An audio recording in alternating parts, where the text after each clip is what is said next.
Join us for a review of the all-new Opel Mokka, our Vauxhall Mokka, with a special focus on the all-electric Mokka-e. Let's go!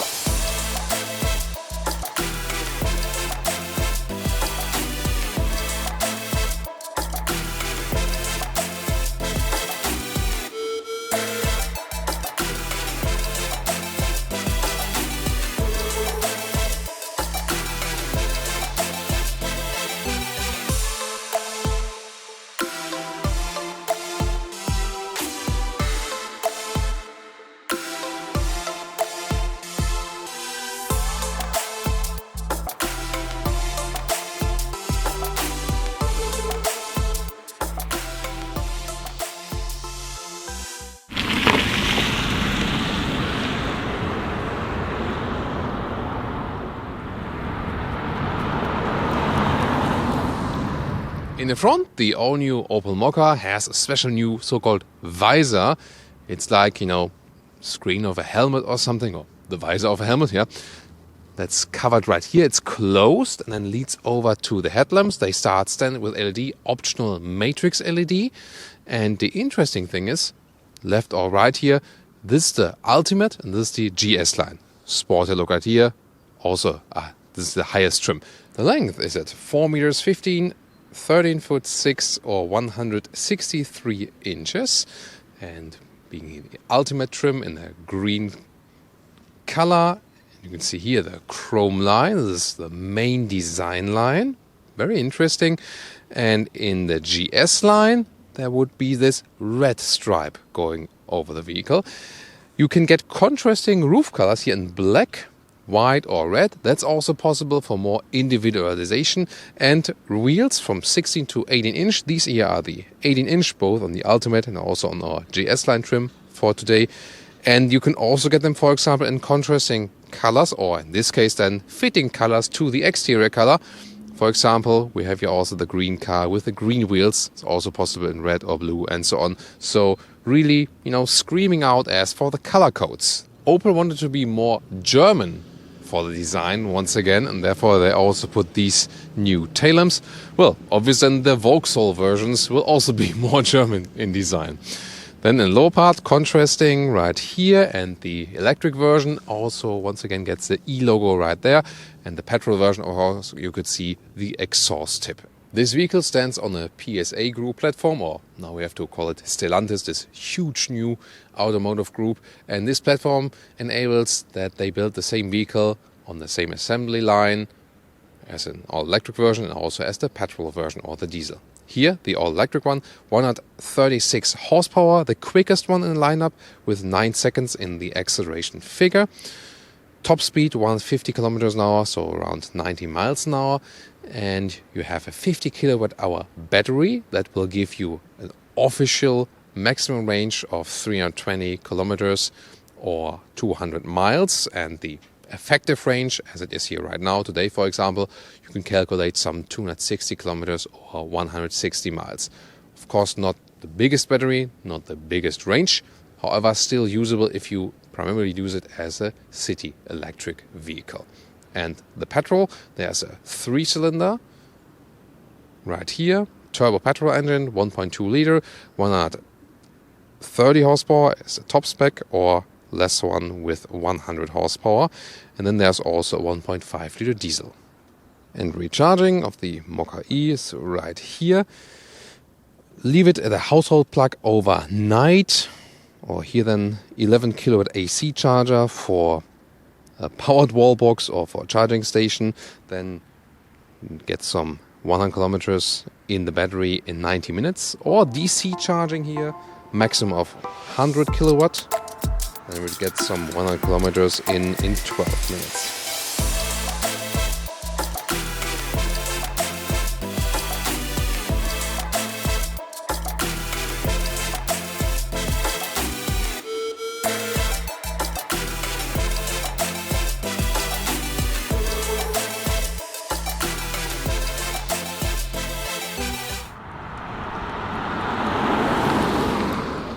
First of all, the door closing sound. It sounds quite solid. And as I said earlier, Also counts for the interior. You can pick any version here for an electric GS line or the Ultimate, or also for the petrol one, doesn't matter. Hard pack here, inside of the doors. But this is then soft touch here with the leatherette insert here as well. And first showing you the more spectacular GS line. Here the sporty one with the racing red contrasts around the screens, for example, right there. Soon more details to the screens and so on. And then the seats, my favorite seats in the lineup. A base seat would also be available in pure fabric. This one here is a more elaborate fabric seats here with red contrast and some grey leatherette on the outside. So this seat in the GS line is completely animal free. Not the steering wheel, but the seat. And this is the Ultimate trim, the highest trim level. And then here with Alcantara inserts, which feels really premium. And then you also do not have the red contrast here, rather grey. And the seats here are then also with Alcantara on the inside. Also feels quite cozy. And the thing is that the outside parts here are also leatherette, but the inside-outside parts, let's call them that way, these here are from animal skin. And that's, of course, especially if you go for the electric version, want a more sustainable vehicle, not really fitting, but they're also working on a solution for a mid-cycle refresh for that vehicle. And let's already get inside with these seats. And let me put it to the lowest position here first. And with one wheel 86 or 601, plenty of headroom left. So, ladies and gentlemen, I welcome you on this flight, Mokka-e, looking at the interior or the cockpit right here. So, and you would start with 7-inch screens left and right, and this is the optional setup, or automatically comes here in this Ultimate trim, left side 12-inch, right side 10-inch. Soon more details to both of these screens. Here in the Ultimate trim we also have this carbon fiber style decor. It's of course not real carbon fiber. The top part here is not that soft, but also not that hard. Let's take it that way. This is, by the way, called Pure Panel by Opel, that it has, this one unit atmosphere. Then you still have some physical buttons, and that's to me better than the siblings. For example, if you think about the Peugeot 2008, you have a physical button here for the volume. That's of course pretty helpful, and also some hotkeys to go to the sat nav pretty quickly or something. And also in this case, in the electric version, an e-hotkey that you can check your electric facts and so on. Soon more to that. Then in the lower part, also manual AC. I really like that. Temperature control, also the vent strength or the seat heating. Straightforward, more conservative interior approach, but I think that's a good thing. And here the shifting lever, backward to drive, forward and to reverse, or the P again, and to go into the stronger recuperation mode. It's not like in the known electric vehicles or plug-in hybrids by Opel or Peugeot that you just push it backward once more like this. That doesn't do anything. You have to go here to the B mode button, and then you are in a stronger recuperation mode. And right next to that is the drive mode selector, like Eco, Normal, Sport, for the throttle input, for example. Now the main infotainment screen here on the right, the optional 10-inch one. Mokka-e, you have the energy flow here as a visualization, for example, or then also some statistics when you have driven a longer time. There's this PSA trick of using 3 fingers, and then you always get back to a hidden main menu, which would not be accessible via a normal button, but it's good to know that it is possible. Or then you can also access the GPS here.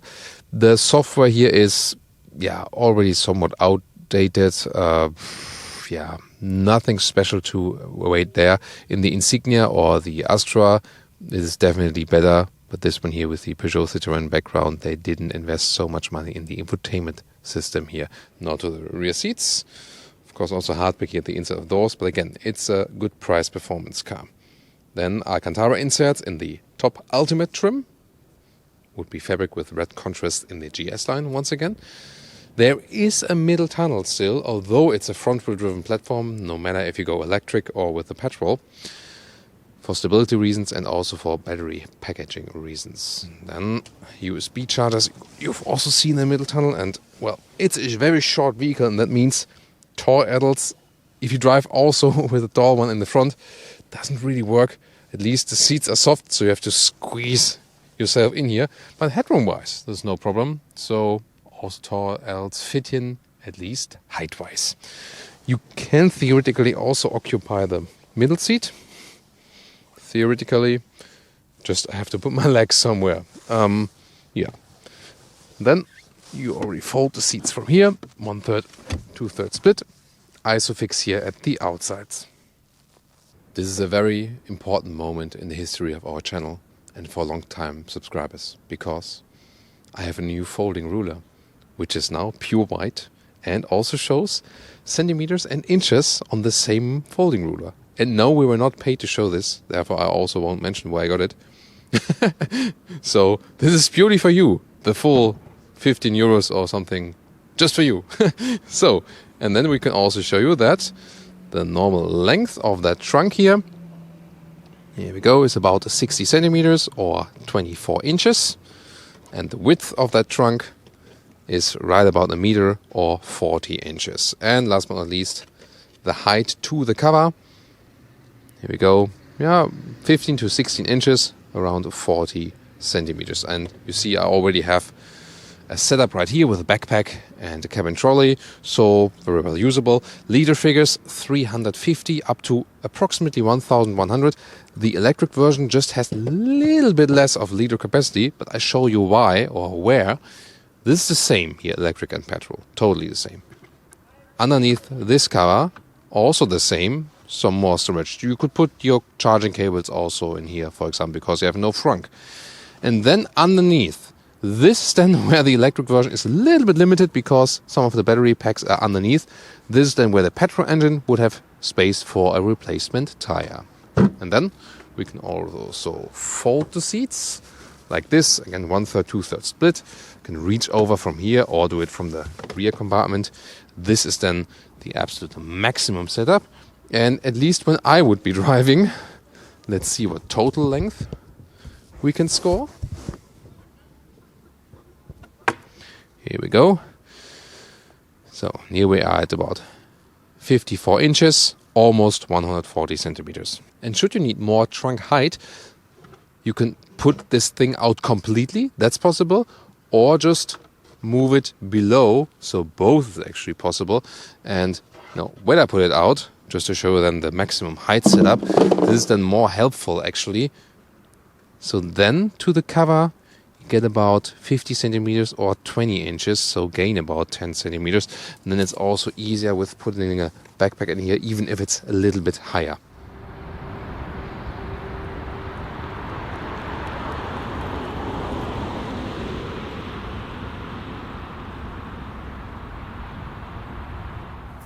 Welcome to Thomas's Driving Lounge with the Mokka-e, all-electric version of the new Mokka. And we're at the Rüsselsheim Opel main plant, please. So we're leaving it here with their latest vehicle roundabout. Let's put it in right there, because battery, of course, is really low. Center of gravity is that's why it's really low, and that also enables a sporty driving experience. So we are in an SUV, but it rather feels like a small hot hatch, let's take it that way. Suspension is also not that soft. The car stays rather upright. Now you're on these cobblestones, still quite comfortable. And brakes, you can of course use the brakes, but you also have recuperation. And in the standard mode, the standard D driving mode, the recuperation is not set too strong. It means when I lift the throttle, I rather roll. Then I can put it to the B mode. Now we have more recuperation, so when I go on the throttle and go back, there's more deceleration happening. And let's also put it to the sport mode, show you one first acceleration, like 30 to 70 kilometers. Plop, that's it. So you see, reasonably quick, especially in the city surroundings. So you just need about 2 seconds from 0 to 50. And I can show it again. Traffic light jump to red. I can do it again. Sports mode, boost the throttle input. It doesn't do that much, other than that, because there's no shifting process, of course, in the all-electric version. So that doesn't change anything majorly. It's quite silent in here, of course. and the electric driving is really fitting to the vehicle because now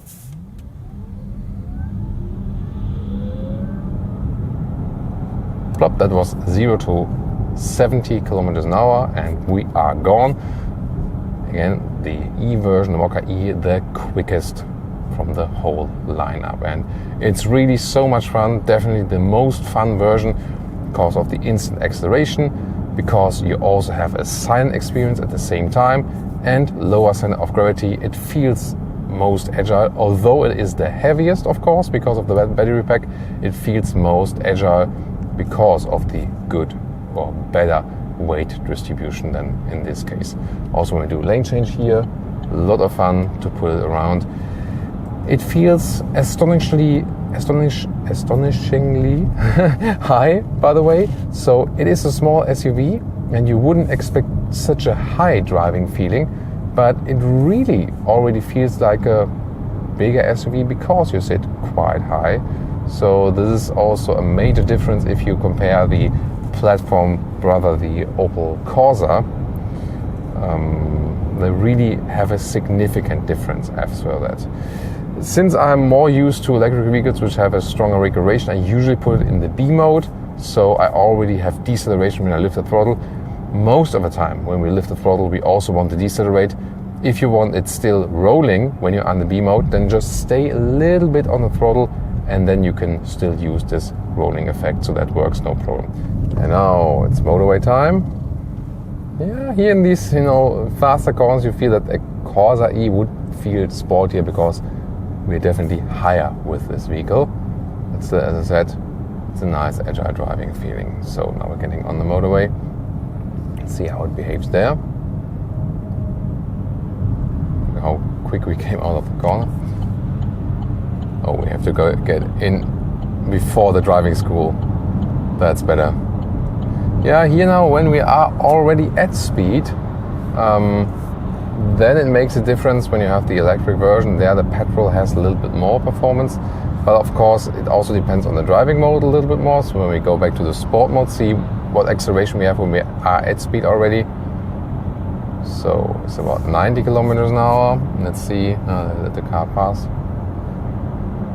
Speed recognition is also not correct here at the moment. So when we then go from 90 kilometers an hour, here we have a little bit more punch in the sport mode. See, it takes a while. That's 130 kilometers an hour. So about 80 miles an hour. And still, noise insulation is still quite reasonable, so it's not too loud in here. And that's also a good motorway speed. The top speed, 150 kilometers an hour. Let's see if you can read that. And see if it's true. Is it? Now the power is dropping, 152, yeah. Because the gauges always like preload a little bit so that you don't never drive faster than it actually shows. This also then confirmed. So only drawback of the electric vehicle is that you do not have so much acceleration when you're already at a higher speed and then accelerate out further. That's the only thing you have to live with, so it won't have the best high-speed performance. Then of course very interesting is, what about when we are at a reasonable motorway speed, and what about the energy economy then? So let's put it to the normal mode, 100 kilometers an hour, straight road. I'll reset the trip meter, and actually now the cruise control, here we go. So, and we should end up with some 17 kilowatt hours on 100 kilometers or 27 kilowatt hours on 100 miles, and that should equal the range figure we get. And yeah, indeed. So we were at about 18, now about around 19 kilowatt hours on 1 kilometer. That's somewhat fitting then here to the 288 kilometer projected range. Now here the adaptive cruise control is also acting with the car in front of us, or also with traffic sign recognition. Here, for example, realized it gets 80 now with a new traffic sign, and also reducing the speed. That's well done. And once again, you don't feel too small, although it's a small SUV. Overall, I think we gathered a lot of very good impressions here from the Mokka-e drive.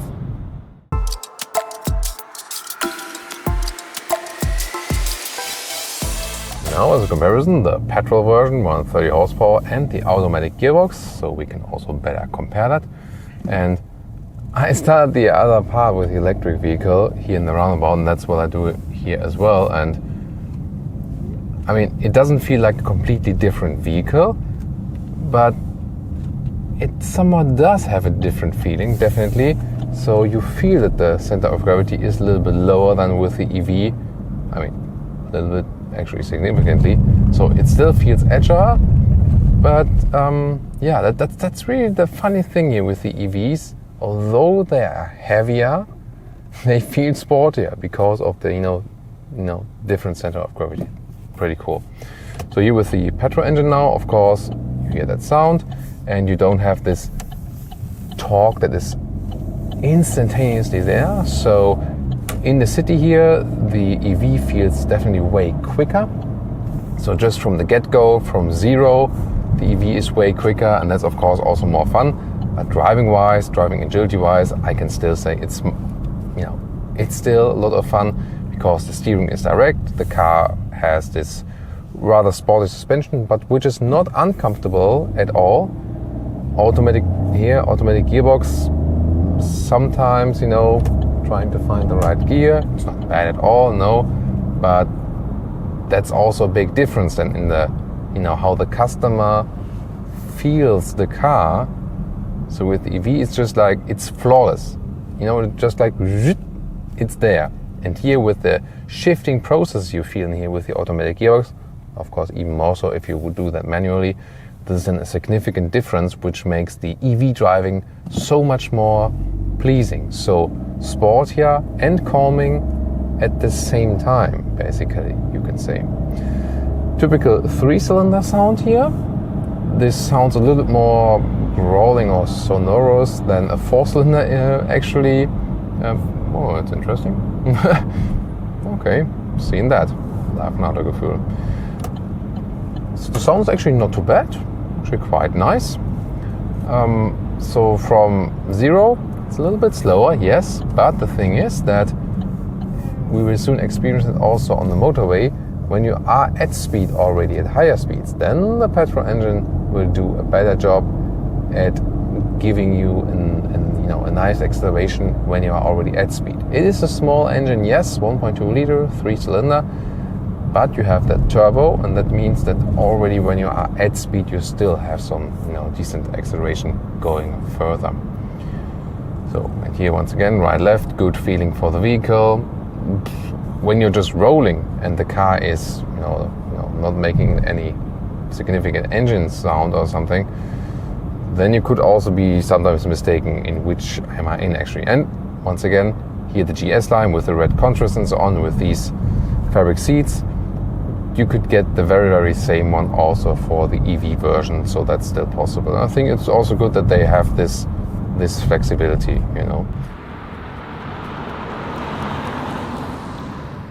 And now to our conclusion for today with the all-new Opel Mokka or Vauxhall Mokka. Of course, with a focus on the Mokka-e, the all-electric version, very interesting drive, and also to compare the electric one with the petrol one. From the exterior styling, no doubt it is rather screaming out something daring, and Opel wanted to bring, something fresh, but also something more German again, with a more angular approach with the lights, with the so-called Opel Compass, like this line, and then here, like a compass, then with the visor, with this helmet style, here in the Stormtrooper look. And I think it's also quite cool that you couldn't go with any styling for any engine version, so this could also be the Mokka-e, if you want that styling. The roof would usually come in the vehicle color, and then, as I said earlier, you can also get the contrasting tones like the black one here, but also white or red. It's just that they limit, for example, that you cannot get a red roof for a green vehicle or something, but that's maybe also good. Yeah, then interior, you have, good seating position in the front actually, not too much legroom in the rear, but it's also a very short car, so that's no wonder. Still, you can use it for everyday groceries and so on. The interior quality is not super high-class premium as we could expect in this price segment, but you get some very attractive seats, especially then here, that one in the GS line, which is also animal-free and goes with this red racing contrast styling. The Alcantara seats are also pretty nice, but do have an animal share, so you have to think about that if you want that. Then infotainment system-wise, I mean, yeah, you have bigger screens now than in the predecessor, but due to this PSA platform background, the infotainment software is not that convincing, so rather plug in your phone, use the Apple CarPlay and the Android Auto system. Driving-wise, it feels very agile. The suspension is astonishingly sporty, but not uncomfortable. And that's, I think, one of the best things driving-wise with this vehicle. So you already have quite high seating position. That's different to a Corsa, for example. At the same time, it still feels sporty and agile. Especially then the electric version with the lower center of gravity with the battery pack. So it's heavier, but feels sporty. And it's also quicker in the acceleration, especially from the get-go from 0 kilometers. Both electric and petrol are, a little bit exhausted when you are at higher speeds and then accelerated out further on the motorway, but that's also not the primary goal of this vehicle. As for the consumption, we had like 16, 17 kilowatt hours on 100 kilometers. With the electric one, that's like 27 kilowatt hours on 100 miles. And here, some 6 liters on 100 kilometers, so we are very well in the 30 mpg to 30 to 40 mpg regions. So that's also, nothing, super special, not super low, not super high. Means then with a range here of around about 300 kilometers or 200 miles, of course, almost double the range than with the petrol engine. That's one thing, advantage for the petrol engine. So at the end of the day, which one would be my pick? The electric one, definitely more fun to drive. And just 2 crucial things. If you can recharge at home, if you have a good charging infrastructure, and if you're not a salesman who is driving like super long mileage every day, then the electric one is definitely a choice for you. Pricing wise, starts with the entry-level petrol engine with about 20,000 euros in Germany, goes up to like 30,000, and this one here, the electric one, 34,000 to maximum 40,000. That sounds definitely more expensive at first, is also true. Then it depends on what about the governmental subsidiaries and so on. So if you deduct these then, and also the long-term savings, lower energy cost, lower running cost, lower taxation and so on, then it can also somewhat even out that price difference. Very interesting insight for today. I hope you really enjoyed it. Please post in the comments which version would you actually go for and which trim level. See you there.